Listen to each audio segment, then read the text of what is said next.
Hi, welcome back. In today's session, let's see how to configure properties in Mulesoft. Let's create a file and add all the property details. And let's see how to set the global configuration properties. And we'll read the property values from the file, from configuration files and DataWeave, and also from loggers. And also we'll see how to set global properties in Mulesoft.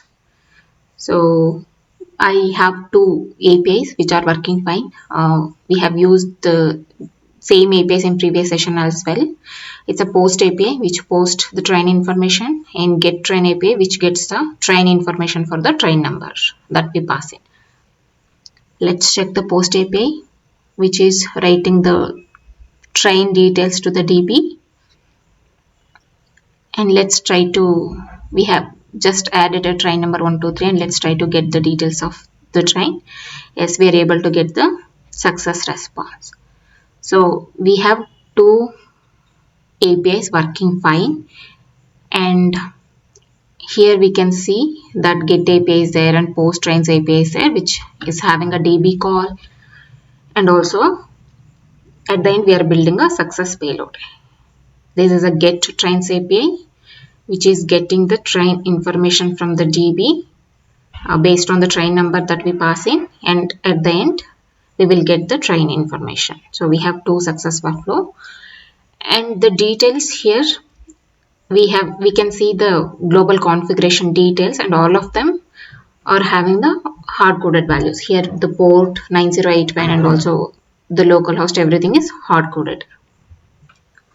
Right, 9081 is the port number, and in the configuration we can see those details are hard-coded. And if someone wants to change these values, here we can see that the DB configuration details are also hard-coded values. And if someone wants to change, they have to come here to the code and check for the property configuration details here, and they'll have to change from here. So let's create a property file in main resources folder, create a properties folder, and create a property file and add all the configuration details. Properties is a folder. Let's add a file. We'll use a YAML file, local.yaml, where we can add all the configuration details here. Let's try to see what is there, what we have, the hard-coded values. Let's use the same values in the and put it in the properties files. http:// in the next line 2 space or tab and host. After colon we have to give a space, otherwise you will get an error. You can put the values. Host is a key and 000 is the value. You can put inside a parenthesis or double quotes, or without, it works fine. Host we have, and also port.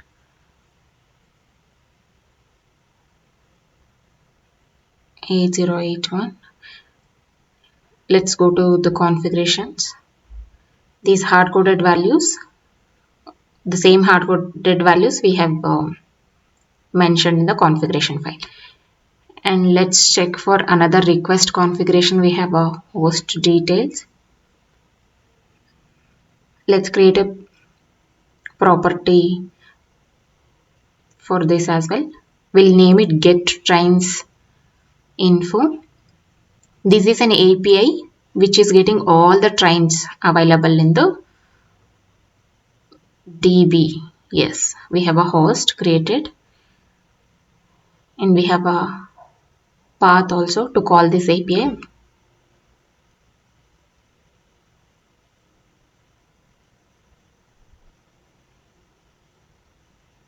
And we have DB configuration details, and even here we have hard-coded values. So let's click on edit, and here we can see that these are MySQL DB details. We have host, port, user, and the password, all the details. So let's create properties for these as well. As of now, path we don't know. Let's leave it as it is. We'll come back and fill that again. Let's create MySQL DB configurations. Host space inside double quote. We'll define the value. Port 3306.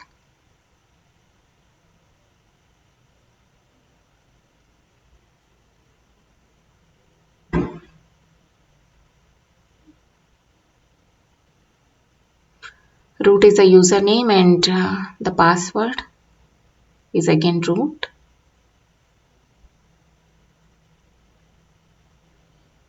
And for getTrains API, let's go to the request and see what is the path.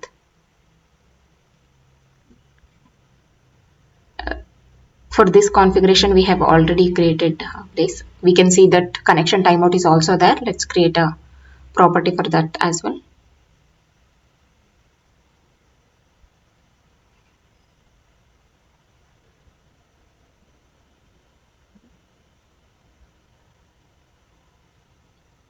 Let's add the path, and then connection timeout details are also there. Let's give some value 6000 or something.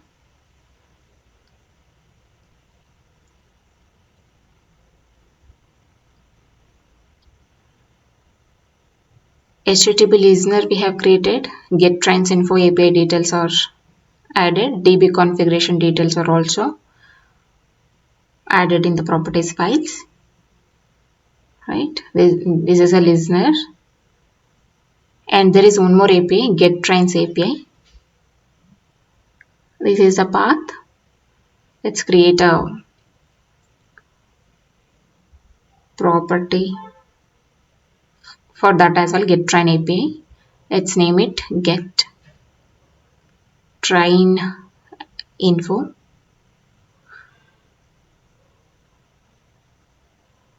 GetTrain. The below one is getTrains info because it gets array of trains. So the path, yeah, we have defined all the, we have moved all the configuration details to properties files, and let's put the host and port inside double quotes. It's 9081.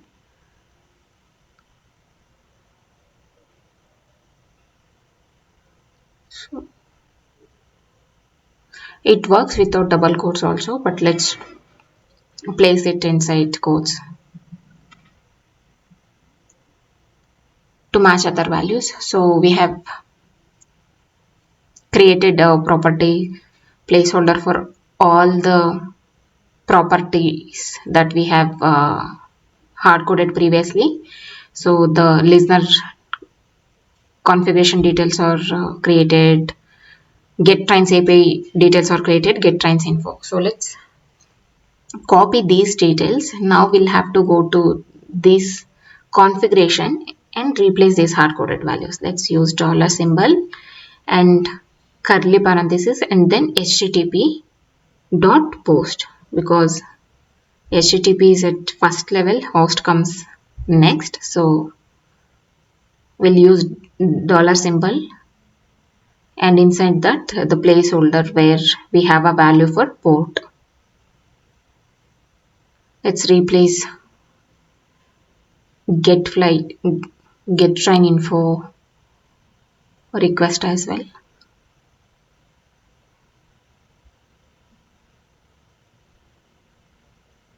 GetTrain info. Let's build here only, so that it will be easy to build. Host. Let's copy this and create for others as well.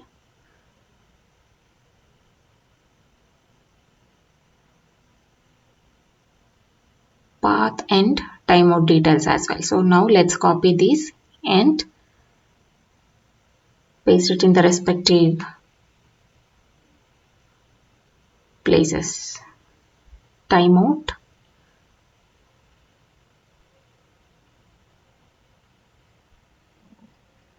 and let's edit DB configuration as well. Let's replace hard-coded values with the and read it from the properties file. MySQL db.host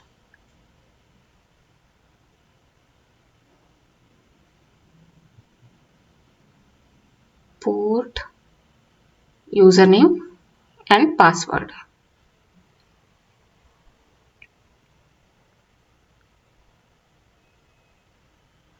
Property placeholders are ready, so let's replace one by one.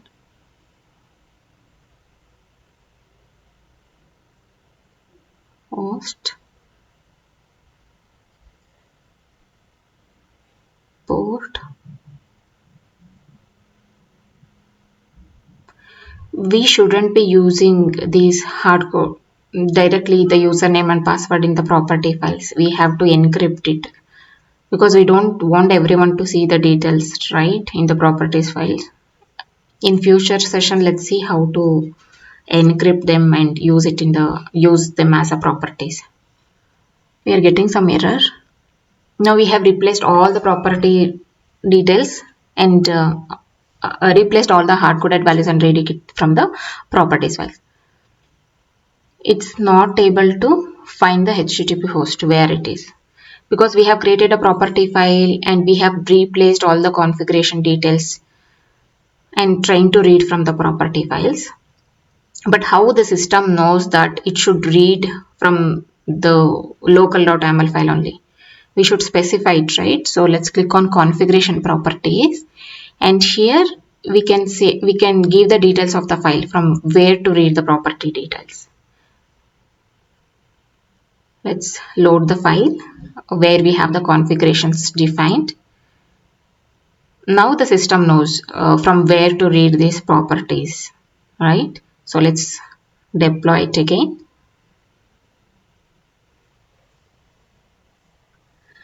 First, we have created a YAML file where we have moved all the hard-coded configuration details and then replaced the hard-coded values with the properties placeholders, and then we have created a configuration properties so that it can read from the proper properties files. Now let's try to hit the service. We are not getting any response. There is something wrong. I think this port is not connected only for some reason. It's 9081. It's proper only from here.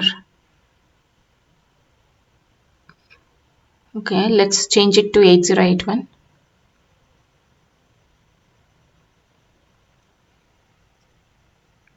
It's working.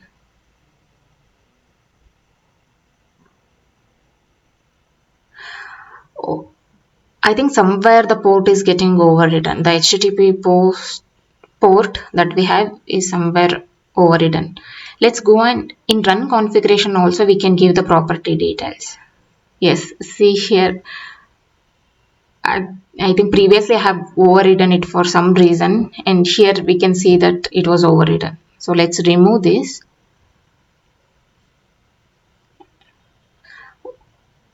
We have an option, we can specify the argument and give the value for the properties. So let's try to deploy it again.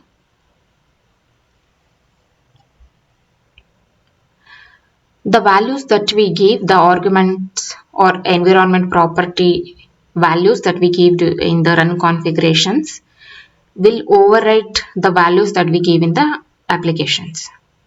Even if we create a global property and give some value, but still the values that we have given in the run configuration will override them. In the application, I was given a port 9081. Since I was overriding from the runtime configuration, runtime properties, it was overriding with the 8081. So now we can see that after removing that property, it's working fine. It's reading from the properties file that we have created just now. Now we have seen that how to move the properties to properties files and then read it from the configurations. And these DB details, let's check. Let's try to write some train information as we have created. Let's try to fetch the details. Yes, it's working. Both the APIs are working fine. We have checked the listener, get trains, and for this API we have not replaced a path. So let's go and replace the path here. Dollar and then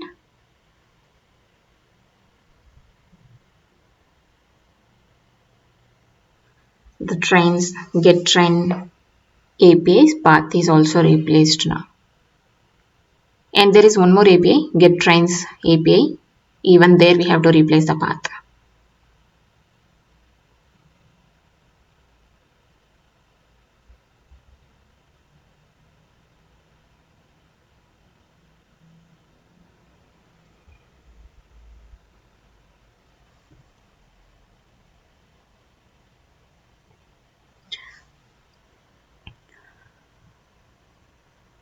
And path, get trains info path.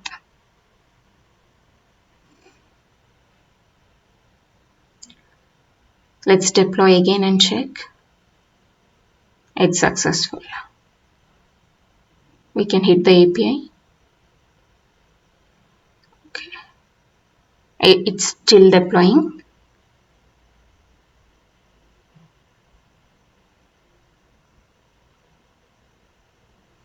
Yes, we have replaced the path also, and for after replacing also it's working fine for both and success and failure.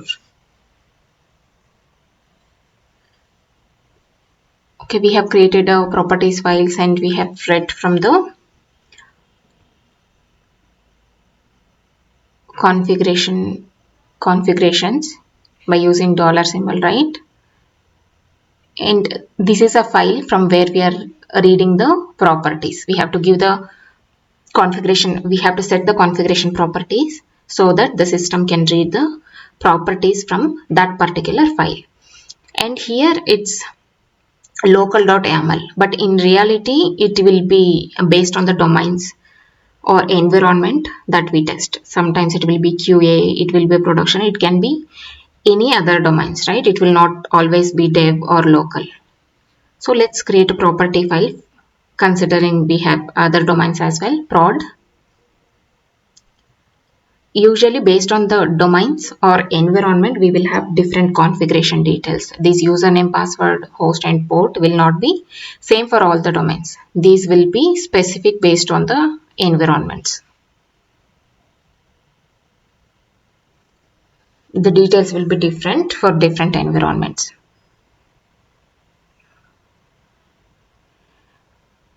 And yes, here it was local.yaml, which was more like hard-coded values. So let's give a variable here. Just like how we were reading the properties, we'll give environment variable.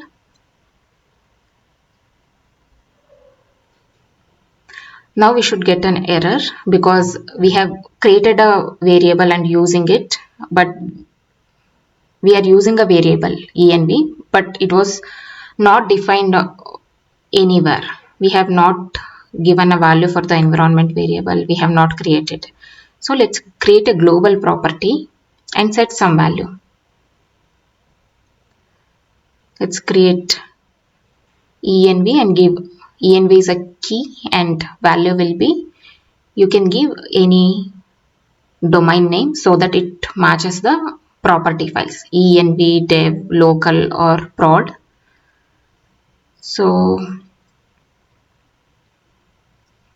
let's try to read that global variable and print it here. We can use the function p, just like how we were using dollar symbol. There is another option where p is a function and it takes a string as a parameter, where we can define the placeholder properties. Placeholder env is a property, right? We have just defined a value for this key. So let's try to read the value for this property. We can use dollar symbol or we can use a p function. P function you can only use in the DataWeave.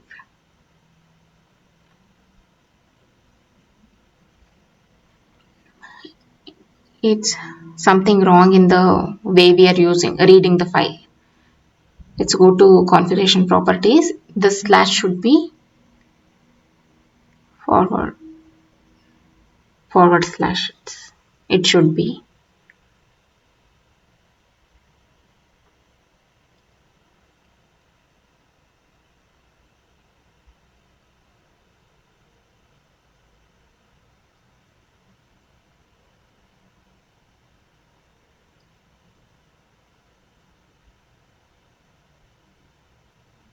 The application is deployed.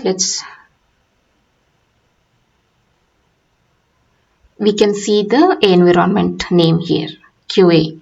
QA is the value that we have given set in the global properties, and we are using p function to read the values. Let's give a space.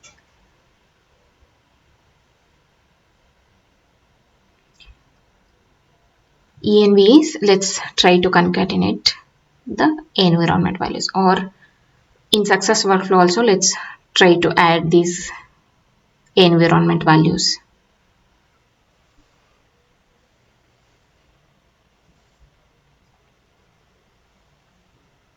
Let's print the payload and then environment.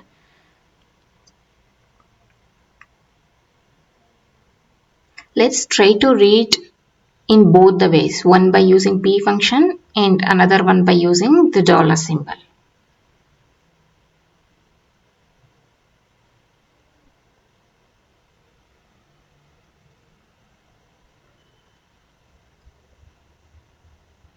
This way we can read the property values in DataWeave as well, based on your requirement. If you have a requirement where you want to read or map based on the property values, you can just read it this way by using p function or by using the dollar symbol.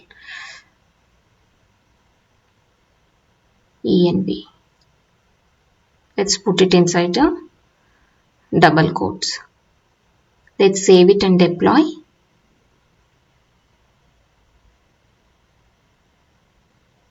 Let's save it and deploy, and we'll see what values we get for both of them. env is set in the global properties. We have set the value QA for the variable, right? So we should get the QA for both the env variables. Yes, we are getting QA for both of them. So this way we have seen how to read the properties from DataWeave, one by using p function, which is taking a string parameter, and another one by using the dollar symbol. And similarly we can read from logger file also. Here also you can read by using the dollar symbol or by using the p function.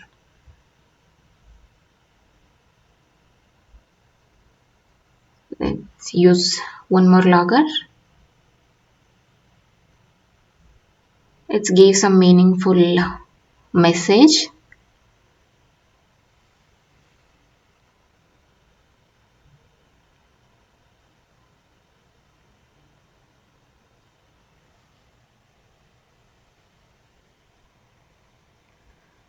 Property with dollar symbol.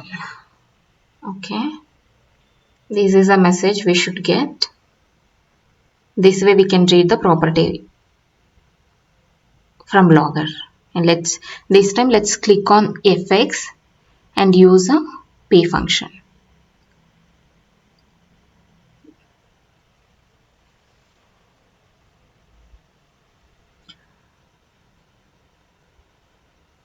This way we can use a function by clicking on fx. Otherwise we can use with dollar symbol as well. We are reading the properties from p function in this logger. Let's try to deploy.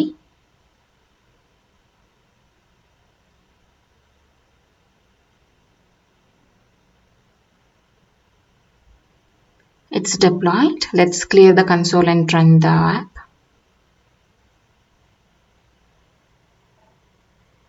Here, yes, we can see we have 2 loggers. We should get the QA printed in 2 messages. Right, let's check in the console. QA reading from P function and also from $symbol, and both are working. So this way we can read from loggers, and we can also read from the DataWeave.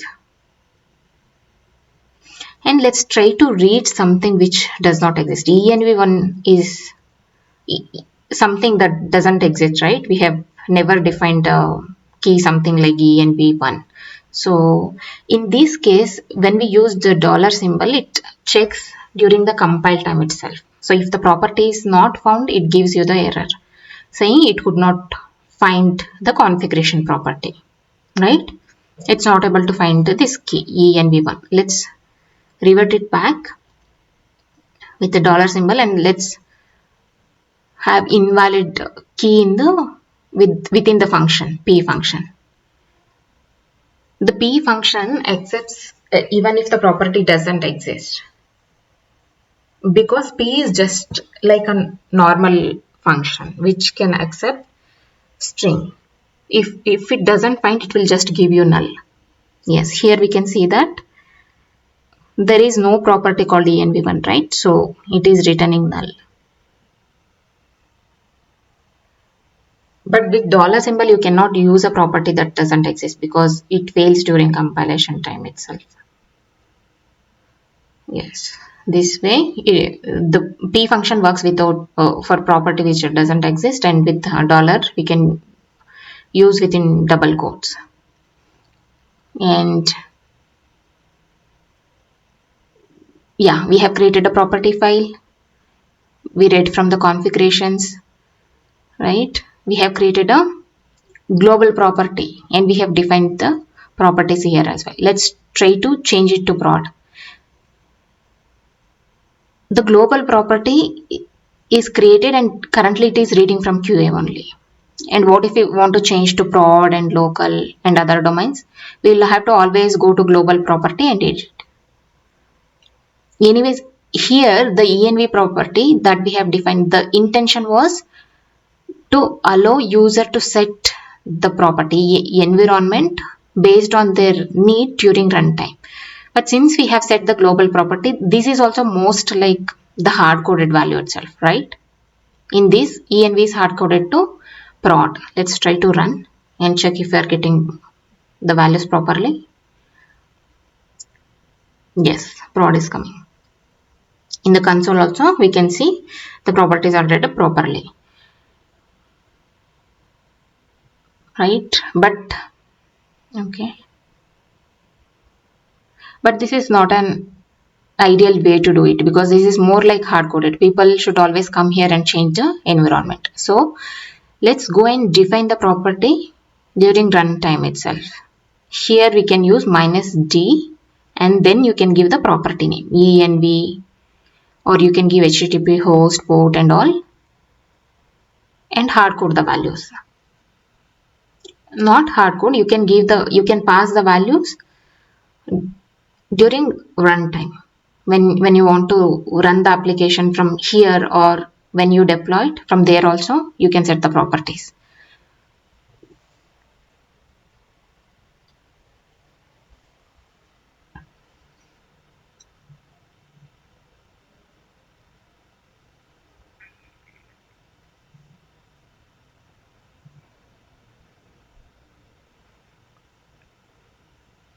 The application is deployed. Now we have global property and also the property set in the run configuration. Now the value that we have set in the run configuration is overriding. Even when we have the global property defined and set to prod, the value that we have set in the run configuration is overriding.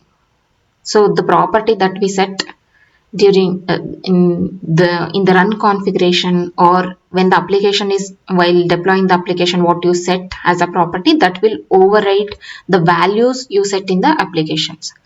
So now we have created a property file. Let's, yeah, this way when the application is deployed, when the property is created and kept it outside in the properties file, you can just read it. You can just give the property environment. If you want to turn on or off a feature, you can just do it. You can enable the feature or disable the feature. This way the property files will help you. You don't have to go to code and do the changes, because if you do that, you have to again get the jar and deploy. But with properties, we don't have that problem. Let's recall what we have done. We have created a properties files and moved all the hard-coded configuration details to properties file. We have created a global configuration properties and set from which file to read the properties. And also we have read the properties from configurations by using $symbol, and also from DataWeave, and also from bloggers. We have used $and p functions to read the property details. And also we have seen how to set the global properties in Mule. We can use the global configuration, global property, where you can set the value. And another one is you can go to arguments and use -d, and the proper key value is equal to value. And another way, from environment. From environment tab also, from run configuration, you can go and just add the property value. You can just env is a property value key, and value was a q. And when the application is deployed, you can just go and define the values, and these values can be given from POM file as well. You can set the properties from there, or you can come and edit here. If you want to turn on a feature, turn off a feature, or if you want to change the environment or anything, DB configurations or anything, you can do it here just by changing the property. You don't have to change the code. And in next session, we will see how to encrypt the properties. We don't usually use the hard-coded values like this. So let's see how to encrypt the properties in next session. Thank you.